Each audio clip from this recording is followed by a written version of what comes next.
Imagine acordar em uma cidade onde o brilho dos cassinos se mistura ao cheiro salgado do Atlântico, onde mulheres desfilam com vestidos de seda importada e homens brilham sob luzes de neon que acabaram de chegar ao país. Os bondes elétricos dividem espaço com carros conversíveis, e na orla de Copacabana as ondas batem em uma avenida que ainda está descobrindo o que é glamour. Você está no Rio de Janeiro dos anos 1920, a capital cultural do Brasil e o laboratório de um novo mundo. À primeira vista, é a cidade mais elegante das Américas. Os hotéis, os cafés, os salões dançantes parecem saídos de Nova York. Mas se você olhar com atenção, existe algo fervilhando nas vielas, algo pulsando sob os salões iluminados. E nas rádios recém-inauguradas, vozes começam a construir um império invisível que mudaria o país para sempre. Nos próximos minutos, vamos reconstruir a era dos cassinos, dos astros do rádio, do nascimento de Copacabana e da construção do Cristo Redentor. O período em que o Rio decidiu que seria não apenas cidade, mas espetáculo. Vamos começar pelo auge. Nos anos 20, o Rio queria provar ao mundo que era moderno, cosmopolita, irresistível. Olhe para este prédio, o Copacabana Palace. Inaugurado em 1923, branco, monumental, ele desafiava o mar como um palácio europeu plantado na praia. Por seus corredores passaram presidentes, divas de Hollywood e milionários em busca de um paraíso tropical. E cada baile, cada banquete, cada gala internacional reforçava o papel da cidade como vitrine do Brasil para o mundo. E logo em frente, a nova Avenida Atlântica, ainda sem as pistas largas de hoje, mas já servindo como passarela da elite. O conjunto era tão sofisticado que revistas estrangeiras chamavam Copacabana de a Riviera Sul-Americana. Era o Rio se reinventando pela milésima vez, desenhando a própria identidade com luxo, ousadia e mar. Mas, como sempre, construir o sonho exigiu sacrifício. Entre todos os prédios luxuosos, um reinava absoluto, o Cassino da Urca. Um palácio de diversão, com salões art déco, shows internacionais e mesas de roleta perfeitas para quem queria perder muito dinheiro fingindo que não ligava. Foi ali que uma jovem portuguesa chamada Carmen Miranda começou a brilhar como nunca. E também foi ali que muitos políticos caíram, não por escândalos, mas pelo vício. O cassino era mais que entretenimento, era o coração social da elite, onde se tramavam alianças, negócios e carreiras. Hoje, quem passa pela Urca vê apenas o prédio silencioso, sem glitter, sem orquestra, onde antes a elite carioca perdia noites inteiras tentando ganhar contra a casa, e perdendo quase sempre. A vida acontecia entre cafés e boates. Além da famosa Colombo, surgia a moda dos dancings, salões com orquestras ao vivo onde se dançava foxtrot e samba pela madrugada. E não pense que era só para diversão. Ali se decidiam eleições, contratos milionários e carreiras inteiras de cantores que viviam e morriam pelo rádio. Muitos desses artistas dependiam de uma única apresentação para definir o futuro. Uma nota desafinada podia custar tudo. Para entender os anos 20, precisamos voltar alguns anos. O Rio ainda carregava cicatrizes. A cidade passará pela gripe espanhola, pela carestia, por greves violentas. Mas agora, na década de 30, o clima era outro. O Brasil entrava na era Vargas, e o governo sabia usar o rádio como arma. É aqui que entra o fenômeno, a era do rádio.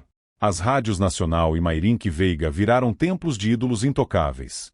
Cantores eram tratados como superestrelas, programas de humor paravam a cidade, e novelas radiofônicas faziam o público chorar sem ver um único rosto. O Brasil inteiro queria ouvir o que o Rio falava.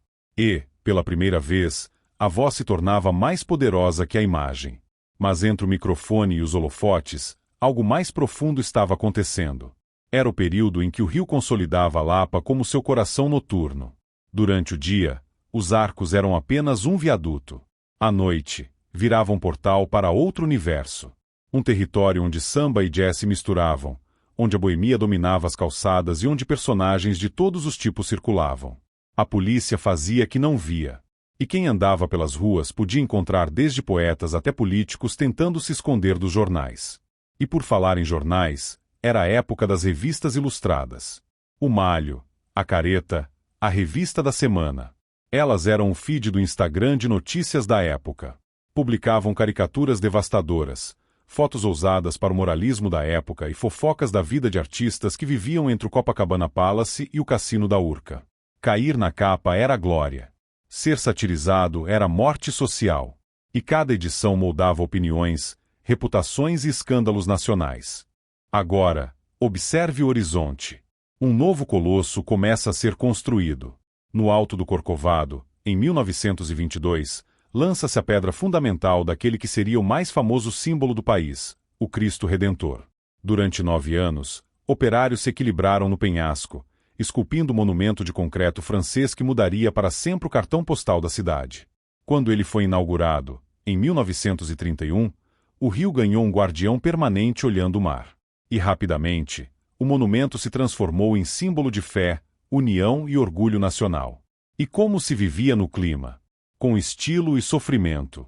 O calor de 40 graus permanecia o mesmo, mas a moda agora exigia roupas ainda mais pesadas. Os homens continuavam de paletó. As mulheres, com vestidos longos, tentavam manter a elegância em plena caldeira tropical. Fotografia mostram pessoas desmaiando em bailes, não só pela dança, mas pelo calor insuportável. Mesmo assim, a busca pela sofisticação era inegociável. Se o glamour dominava Copacabana, a vida real subia os morros. Nos anos 20 e 30, as favelas começaram a crescer rapidamente. O Morro da Providência, o Morro do Pinto, o Salgueiro. Enquanto a elite jantava lagosta, no alto dos barracões nascia um ritmo que transformaria o planeta, o samba urbano carioca. Era o Rio dividido e unido ao mesmo tempo, uma cidade em constante invenção de si mesma. E então chega o ano de 1940. O Cassino da Urca está no auge, Carmen Miranda já é fenômeno global, Copacabana é a praia mais desejada do país e o Cristo ilumina as noites com feixes de luz. Parecia que o Rio nunca mais iria desacelerar. Até que, em 1946, por pura decisão moralista, os cassinos são proibidos no Brasil.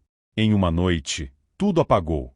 Os salões ficaram em silêncio, os músicos perderam o emprego, as roletas pararam para sempre.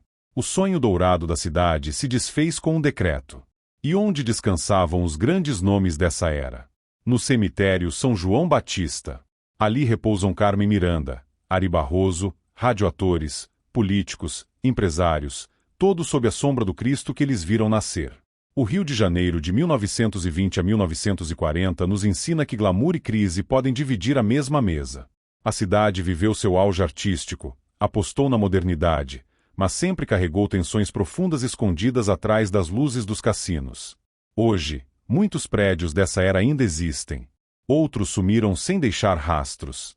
Mas a alma daquele rio, a mistura de música, risco, brilho e rebeldia, continua viva em cada esquina.